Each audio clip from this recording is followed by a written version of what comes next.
The theory that I choose is cyclical unemployment theory. This theory happens when the demand for goods and services in an economy decreases, it forcing some of the companies to lay off their employees in an effort to cut off their production costs.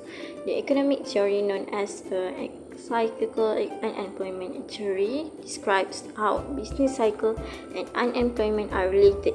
It implies that changes in a nation's general economic activity, also known as business cycle, cause fluctuation in unemployment rates.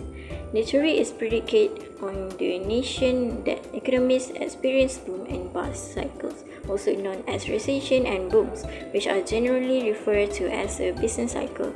Businesses expand that there is a high demand for products and services, and employment levels typically rise during economic expansion.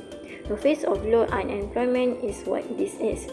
On the other side, firms may encounter diminishing demands during economic downturn or recession, which would result in decreases output and job possibility. Higher level of unemployment, often referred to as cyclical unemployment, are the outcome. Cyclical unemployment is often regarded as a transient type of unemployment that results from business cycle downturn. According to cyclical unemployment theory, factors other than people's ability or job mismatches are not the only one that affect the level of unemployment. It also depends on the overall health of the economy. Businesses may fire employees during economic downturn, which raises unemployment rates. On the other hand, during economic expansion, companies might recruit more people, resulting in lower unemployment rates. This theory has been chosen because it provides insight for understanding and managing unemployment within an economy. Some of it include economic forecasting that will help economists and policymakers to predict and anticipate changes in unemployment level based on the stage of the business cycle. They can make more accurate prediction and forecasts about future labor market conditions and can also adjust the policies accordingly. Next is to understand labor market dynamics. It highlights the interplay between overall economic activities and labor market dynamics. It emphasizes that unemployment rates are not solely determined by individual factors, but are influenced by the broader economic condition.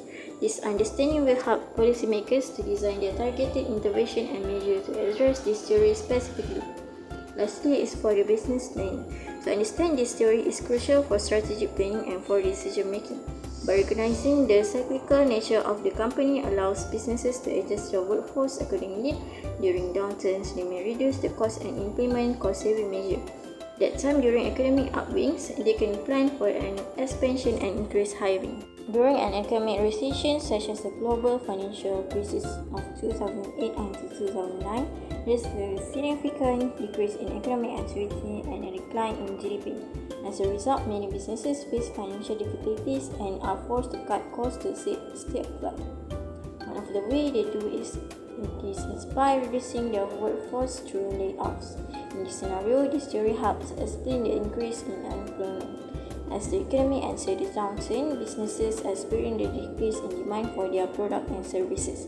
To adjust the reduced demand, they let go of employees, leading to a rise in the number of people who are unemployed.